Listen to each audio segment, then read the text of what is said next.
Maybe don't know. This time, this time, this time, this time, this time to build. This time to build. This time to build. This time to build. This time to build. This time to build. This time power. This time to build power. This time to build power. This time to build power. What's up, everybody? I am your host, Chris Hampton. Welcome to episode 110 of the Power Company Podcast, brought to you by PowerCompanyClimbing.com. Today's board meeting is part 2 of a 5-part series of the top 5 most common Redpoint Pitfalls, featuring special guest Dru Mack. If you haven't listened to part 1, go back and do that, episode 109. And today we are jumping into our number 4 most common Redpoint pitfall. Allowed. Please stop fighting, guys. I just dropped it. Sorry, Drew. Number 4 is actually something I see a lot, and that's what we said with all these. We see these a lot. These could all be number 1. Is that people get stuck in bad beta really easily. And I'm going to go ahead and just say this, even though this will sort of overarch this entire part of the conversation, but just because you did a move doesn't mean it's the best way to do the move. And that's what I see happen so often, is people just going bolt to bolt, doing links, whatever. They do a move a certain way, and then that's the way they do it forever, to the point of they will preach it to you. No, this is the way you do that move. And I'm like, have you tried it the other way? You know, maybe the other way is better, but you haven't tried it, so you don't know. So, yeah. Yeah, bad beta and being closed-minded with it. I've got a pretty great story with this. When I first moved to the new, this was in 2011, went out there and started climbing on a hard route with a buddy, and he'd already had close to 200 days in on it. Mega proj.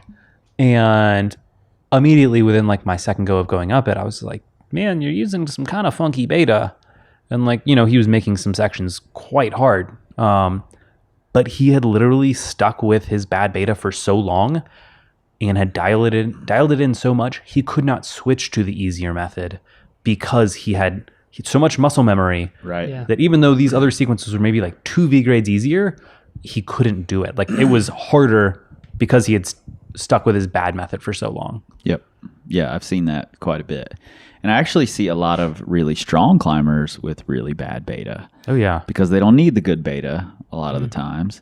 BJ Tilden is a great example. He's got some of the wackest fucking beta I've ever seen because he can just do it that way. And there's not a big difference for him between V8 and V11. You know, they all feel the same to him. It'd be like me switching from 5.9 to 5.10 moves. I can't tell the difference. So I just don't worry about it. And he doesn't worry about that kind of stuff. So I think one part of being stuck in bad beta is watching stronger people do the climb and saying, oh, that's the way. I'm going to do it that way. And then just, doesn't even have to be stronger people, just other people doing the move and then saying, that's the way to do it. That's the way I'm going to do it. That's the accepted method. I'm not going to explore around because this is the way such and such did it. Totally. I mean, that's so common. Like, and I think what a lot of people fall into the trap of is, oh, well, this is the beta that everyone has used before me. I'll just follow it. And then what's funny is I feel like those routes or those boulder problems are the ones that normally have like a completely different set of beta, where it's like, oh yeah, everyone just does a giant jump. And it's like, oh, well, there's like, you know, an undercling over here and you can just drop knee. And Right. But no one has ever explored it because like, this is the beta. Right. Or the inverse where, you know, you don't know what anybody does and you find your own way. Oh, yeah. you do some fucked up shit. You do some really bad stuff and that's just, you know, the way it is. And you don't take the time to relearn or listen to other people. I feel like that's a big mistake, is like, just because you have your way, people will then not still talk about the moves with other people. You know, they're just like, oh no, I know that sequence, when just by asking you could probably learn something. Yeah, I've fallen into that trap quite a few times actually. That's because you're cocky. Well, that's mostly why. Yeah, you're exactly right. But actually, it's because I often climb without other people who are at that level. Yeah, totally. So I end up figuring out the beta on my own all the time, and isn't always the right way. And I like someone else showing up and doing it, and then I'm like, oh, like the heavens just parted and I saw the light. That's really fun for me. There was a time years and years ago when I was an off-width climber with no good sense, and I did this off-width in the red. I know, that was. I did this off-width in the red. It was an FA, I think. And which one? I can't remember the name of it. I named it, but I don't remember the name of it. But it was in a corner, wide crack in a corner, really cool, steep finish, really fun. Well, as fun as off-width climbing can be. And I thought it was like 11C.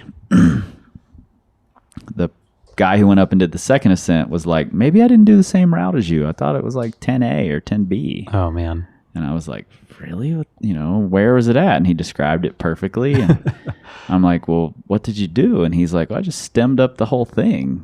There's all these giant holds through that steep section on the left side of the wall. And I was like, oh, well, my back was to the left wall the entire time. So I never even saw any holds. Like, it was just this blank off-width to me, And then next time I went up there, I did it his way, and it was for sure 10A or 10B. And I think that's a good example of it, like just being so blinded by your method that you just don't see other methods. No, totally. And it's one of those things that's tough too. Like we were just talking earlier about supercharger and how I was trying the exit crux, and Drew was around the crags. He was warming up at drive-by to go try 50 words for pump. And Drew was like, hey, Nate, you want some beta? I was like, yeah, sure. And so he tells me what he does, and I'm like, I look at it because I'm like, it's right in front of me, and I'm like, nah, that's fucked. So I go back to my own method, and after a few times, I was like, I guess I'll try his beta. And it's one of those things that, like, I looked at it, it looked horrible. Even when I pulled on, I was like, no, this feels horrible. In the second I went for the move, I was like, oh, this is significantly better. So even like looking at it, pulling into the position, all felt terrible. But it wasn't until I actually like went for it that I was like, oh, this is a game changer. And if it wasn't for that, I probably wouldn't have done the route. Definitely not like last fall. But it's one of those things that's so easy to, until you try something, to just write off other people's beta. Yeah, and I had the same exact experience on the same exact route where I was like going right, doing a different way. And then somebody showed me that beta, just like I showed you, and it, it changed the route for me. Yeah. So it's one of those things, you can fall into the trap of. And two, it's just like, I think it's nice to have beta of someone either right at your strength or just a touch weaker. Just a touch weaker is really nice because they have to make it more efficient. As long as they're good at finding ways through things. Yes. Like, I've actually climbed with people who they could climb very well. Like, they could climb very hard routes, but they were so dependent on making a 5-move sequence into a 15-move sequence that I couldn't do it. I was like, yes, this may be easier, but it's like, I'll choose a 2-move V8 over a 15-move V6 any day of the week. Right. And I might be the opposite. Yeah, totally. I mean, I think that's certainly a feasible thing. I mean, that's a real thing. Yep. You have to play to your strengths when you're really trying to send something. Yeah. But that does bring up a point. If you're trying whack beta and you've been able to do it, like you mentioned, your friend in the new, and then you give one attempt at this new beta, it's going to feel foreign. Oftentimes, it's going to feel a little harder unless you give it a number of attempts. And I think that's a big mistake in this being stuck in bad beta. They'll touch the move the way someone else said to do it, and then they're just like, nah, my method's better, and they'll go right back to the other method. That's a super important point. Because you think about it, there's so many times where you'll try a move, and it'll feel horrible the first time. And then after like 5 goes, you're like, okay, cool, I'll never fall on it again. So if you try someone else's method and you just give it the first try where it's going to feel horrible because it's new and foreign to you, and that's what you gauge it off of, then it's like you're not really giving it much of a chance. And that's a trap I still fall into for sure. Like it's, it's tough, and you only have so much energy when you're on a rock climb to like try all this different beta.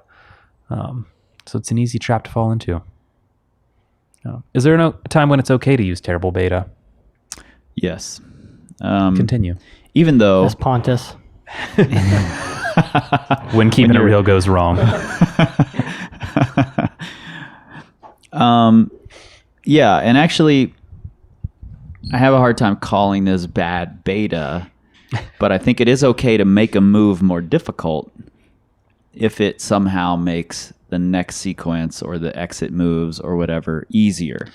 Efficiency. Yeah, It could exactly. be faster Even- that way. And it has to be overall efficiency Yeah. in the Or even grand like scheme of things. effectiveness.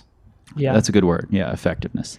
I've seen a lot of people get trapped in something even as simple as like, I need to have my left hand in this pocket to do this move, but it's easier to get my right hand there. Mm-hmm. So they will spend days trying to find a method where they get their right hand there and can still make the rest of it work.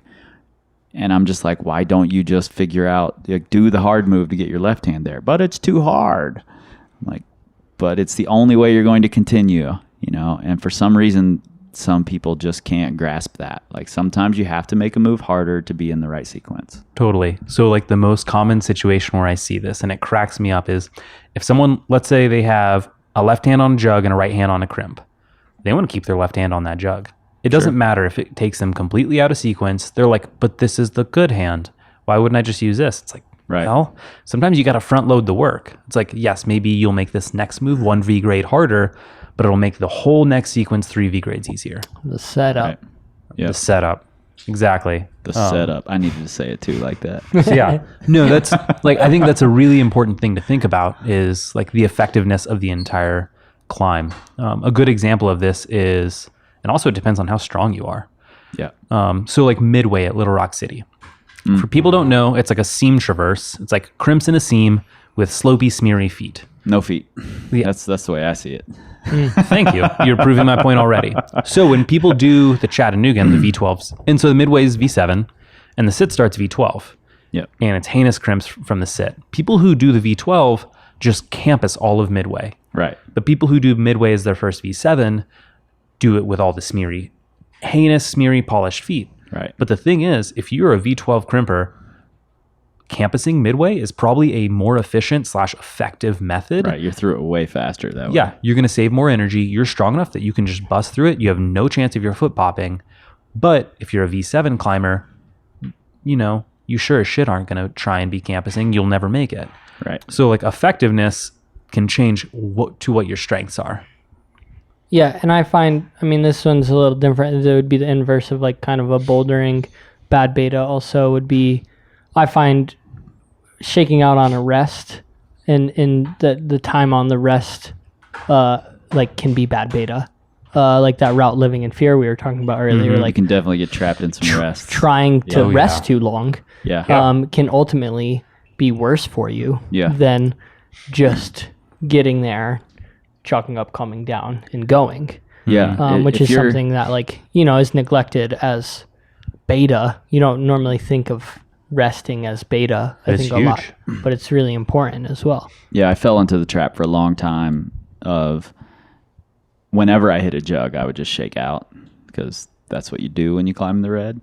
And just recently, actually, when I was trying Endeavor to Persevere up in Sinks, I was having a really hard time with this kind of intro middle section. Right after the hard boulder problem, you're in the middle of this next boulder problem, and there's a jug right there in the middle of the boulder. And I'm like, it's jug. I have to stay here. I have to hang out. I have to shake out. I need to get everything back right here. These are the rules. But it's in a funky position, and Feet might be bad. yeah, the feet were bad. And for like 4 attempts, I just kept trying to hang out there. Yeah. And finally, I was like, this is really fucking stupid. I just need to keep moving. And that made all the difference. Yep. Yeah. No, I had the same experience last fall. I was climbing on a route. I had spent the summer getting in shape for Zookeeper, which is like a 25 move sprint. So shaking was out of the question, but I was trying a really huge, like 100. Didn't you say 26 earlier? It depends if you use an intermediate or not. Oh, so he's changing his story, Drew. Yeah. Yeah, I mean, I told you 30 and I got called out. Yeah. Well, it's 25. It's 25 to 26 to the hand jam, and you can't fall out of hand jams. It's just not physically possible. Yeah. I mean, that's not a thing. Some people don't use the hand jam. Well, those people are wrong. I'm not saying I didn't. I definitely did. Dylan Bart, shout out. Oh man, Love you, bro. Learn how to hand jam. But yeah, so I was really fit for just sprinting, and I was trying this big 110-foot route, and it had a big rest in the middle of a hard section, but it was like kind of physically taxing. Like I could get my forearms to be 100% recovered to where I wasn't pumped, but I was powered down for the second half of this crux. Right. So what I realized was I could get there, still be kind of pumped, like surprisingly pumped, chalk each hand, and then run through. And even though I was like significantly more pumped, I was still much more snappy and powerful. Which was It's into like a whole nother debate about, you know, time under tension and Yeah. that kind of thing. Totally. No, and it's like Crazy. it's a really weird thing to try and like learn and practice. And it's something I still don't fully understand. But yeah, so it was crazy that I would intentionally leave myself more pumped. But I would get through the next section better. Right. And then the only other time I would say that it's really good to use bad beta and is when it's really bitching. Like when the it's sequence is cool. Hey, Yeah. Yeah. Like the thing I did in the machine shop the other day where I was intentionally not using my feet and pogoing. yeah. Yeah, I was basically just like doing an extra campus move because it was way more fun and made me feel like Ty Landman. Yeah. I mean, you got to do it for the gram sometimes. Yeah, I tell Definitely. people all the time that the coolest move in the machine shop, and I think I've showed you the problem, that would be really bad beta on a route. I would never do it that way. But I can force you to do it in my gym. So Yeah. You know, sometimes like, especially with boulder problems, I find myself just like, sometimes I just want to do things a fun way. Like either if it's a historic method, like on Rude Boys and Smith, you don't have to do the giant rows. big rose move. But come on, like, of course I'm going to do that giant rose move. Like, so things like that, like, you know, if it adds enjoyment, go for it. But don't be an idiot.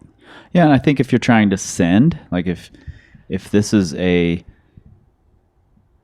you're going to do this, if you're on-siting, if it's your send go, whatever, and your beta is the bad beta, then but that works for you, if that's not the most efficient way for everybody else, then fucking stick to it. No, totally. I'm cool with that. Yeah.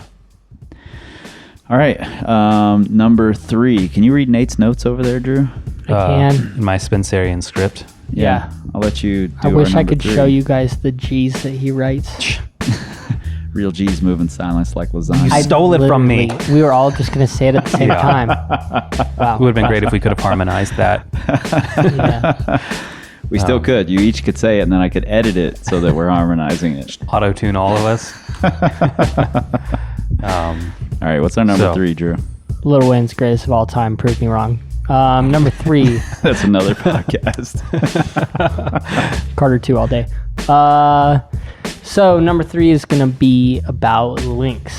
Those linky dinkies. Abe Lincolns. Those Abe Lincolns. Abe Lincolns. Is what Tara Shout Kirshner out would say. Tara Kirshner. Yeah. All right, y'all are just going to have to wait until tomorrow for part 3 of this series, which actually will be our 3rd in the series. Our number 3 Redpoint Pitfall. It's the only time those are going to line up because that's how math works when we're counting down and counting up at the same time. Anyway, you all can find Dru Mack on the Instagrams at Dru Mack 5. You can find Nate Drolet on the Instagrams at Crux Padwell. You can find us at powercompanyclimbing.com. You can also find me at Power Company Climbing on the Instagrams, the Pinterests, and the Facebooks. You can search for all 3 of us on the Twitters. You'll probably find things, but you won't find us because we don't tweet. We scream like eagles. This time,